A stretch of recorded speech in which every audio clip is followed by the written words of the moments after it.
Assalamualaikum warahmatullahi wabarakatuh. Kembali lagi di channel YouTube Rozi Fendi. Baiklah, pada video kali ini saya akan membahas materi yang langganan di soal KMPPD, yaitu public health. Di sini saya akan membahas mengenai dasar-dasar dari metode penelitian. Ada 3, yang pertama cross-sectional, case control, dan cohort. Oke, langsung saja kita masuk ke pembahasan. Nah, untuk metode penelitian pertama itu metode penelitian cross-sectional. Pada penelitian ini, faktor risiko dan efek ditentukan secara bersamaan di waktu yang sama dan tempat yang tepat. Nah, jadi pada penelitian ini bisa dibilang dia bisa kelar itu dalam satu waktu. Berbeda dengan 2 desain penelitian lain yang nanti akan kita bahas. Kemudian pada peneliti yang ingin mengetahui tentang prevalensi atau distribusi, itu cocok untuk memakai metode penelitian dengan cross-sectional. Kemudian untuk keunggulan dari metode penelitian ini adalah waktu yang diperlukan cepat, mudah, murah, hemat biaya, dan efisien. Untuk kelemahan dari cross-sectional itu kualitas data yang dihasilkan itu kurang. Kemudian untuk rumus cross-sectional itu prevalency rate A per A tambah B per C per C tambah D. Nah, nanti kita akan bahas apa yang dimaksud dengan A, B, C, dan D. Kemudian untuk metode penelitian yang kedua adalah case control. Pada penelitian ini, efek sudah ditentukan terlebih dahulu. Dari efek tersebut kemudian kita gali ke belakang itu dengan melakukan wawancara untuk mencari faktor risiko. Kemudian untuk peneliti yang ingin mengetahui odds ratio, cocok menggunakan metode penelitian dengan case control. Kemudian untuk keunggulan dari case control adalah cocok untuk peneliti yang mau mencari hubungan.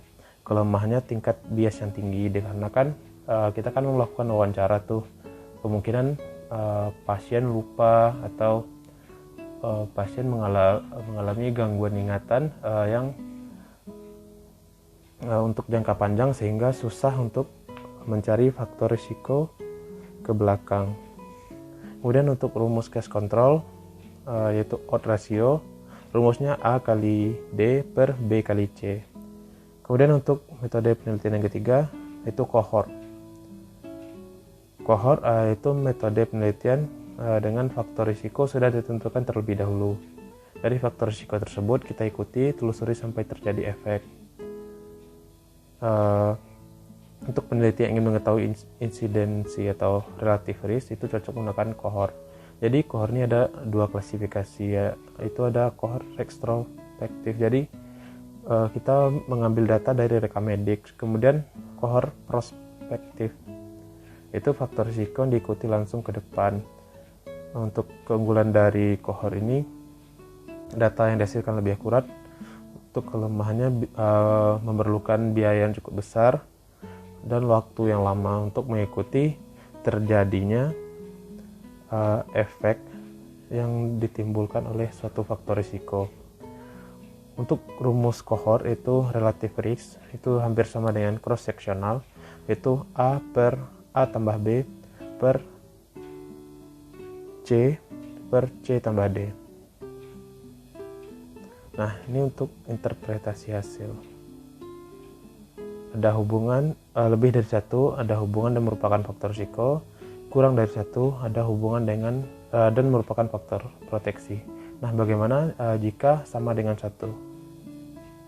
Untuk sama dengan 1 tidak ada hubungan dan bukan merupakan faktor risiko.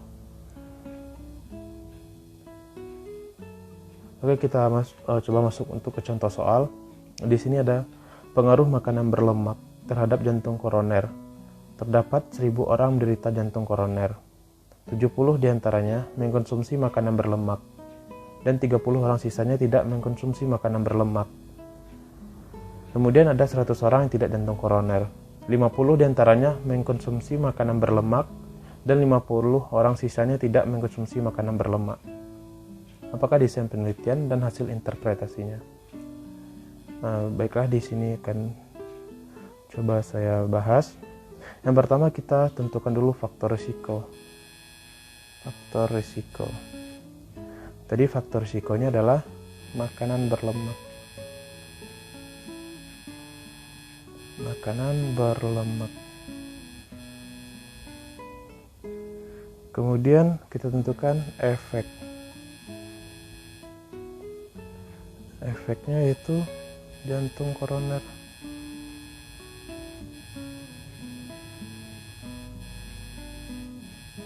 Jantung koroner. Nah, tadi kan di soal diketahui dari 100 orang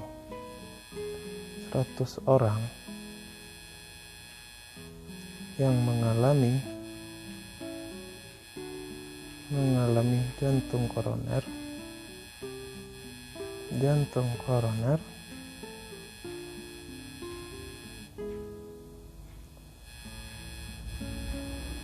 70 di antaranya 70 di antaranya itu mengkonsumsi makanan berlemak. Konsumsi makanan berlemak.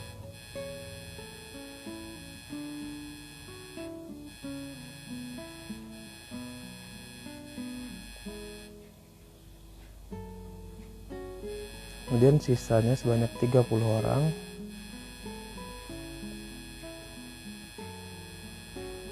sisanya tidak mengkonsumsi makanan berlemak. Konsumsi makanan berlemak. Kemudian ada lagi 100 orang yang tidak mengalami jantung koroner.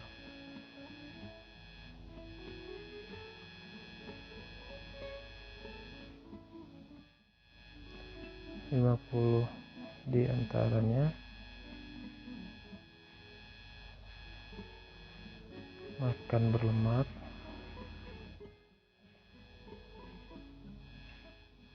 50 lagi sisanya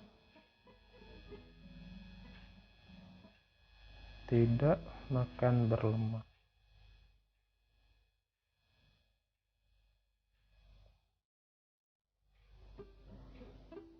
Nah, kemudian ini kan udah dapat nih faktor risiko, efek.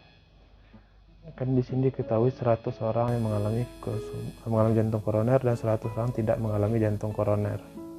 Berarti kita bergerak dari efek dulu. Nah, kalau penelitian yang kita mulai dari efek untuk mencari faktor risiko adalah case control.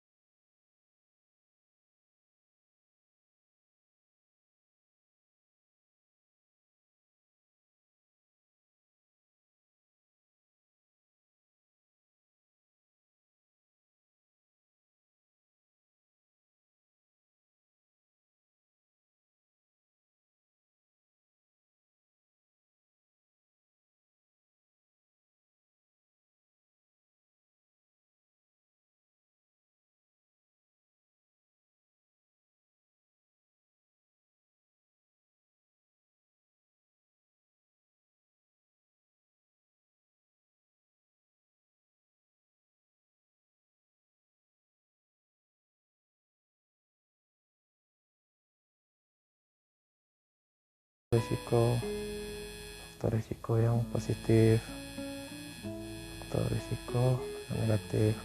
Nah, tadi kan ada tuh A, B, C, D. Nah, inilah yang dimaksud dengan A, B, C, D. A untuk faktor risiko positif dan efek positif.